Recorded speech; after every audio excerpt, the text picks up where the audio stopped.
Their pain, their fears, their loneliness still echo today. Those were the words that suddenly cut through the silence in The Hague. And coming from King Willem-Alexander, they hit harder than anyone expected. Because here's the thing. This is the same king who's often mocked as the holiday king. The man tabloids love to criticize for spending long summers in his luxury villa in Greece. But this time?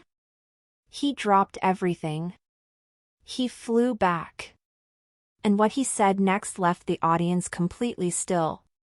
So why are we talking about this now? On August 15, exactly 80 years after Japan's surrender in the former Dutch East Indies, King Willem-Alexander stood at the Indisch Monument in The Hague. This date marked the end of World War II in the region. But, and here comes the twist, the king made it painfully clear that the end of war did not mean the beginning of peace. And then he said something that reframed the entire moment. He reminded everyone that 80 years are not enough to comprehend and process the ocean of human suffering that was unleashed. Let that sink in. 80 years. Still not enough. Standing there, the king didn't just talk about history. He talked about trauma. Generational trauma. He honored those who endured violence, terror, forced labor, humiliation, and hunger. But he went further. Much further. And that's when the atmosphere changed. Because then came the line that still echoes, their pain and sorrow, their trauma, fears, and loneliness still resonate today. They echo in the hearts of their children and grandchildren. They remain quietly present within families. Imagine hearing that. From a king. Not a politician.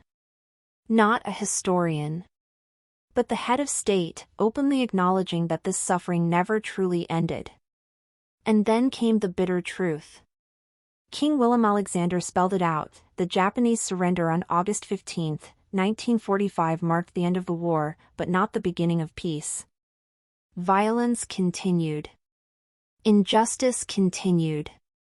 Human suffering was ignored for far too long.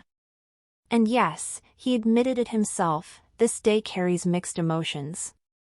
As he put it, we commemorate the end of World War II knowing that August 15, 1945 was not a turning point toward peace, freedom, and reconciliation for everyone. And then, quietly but firmly, he called it what it was. A bitter realization. Give this video a thumbs up to commemorate all victims and subscribe for more royal revelations that go beyond the headlines. Because sometimes, the stories that matter most are the ones that still echo.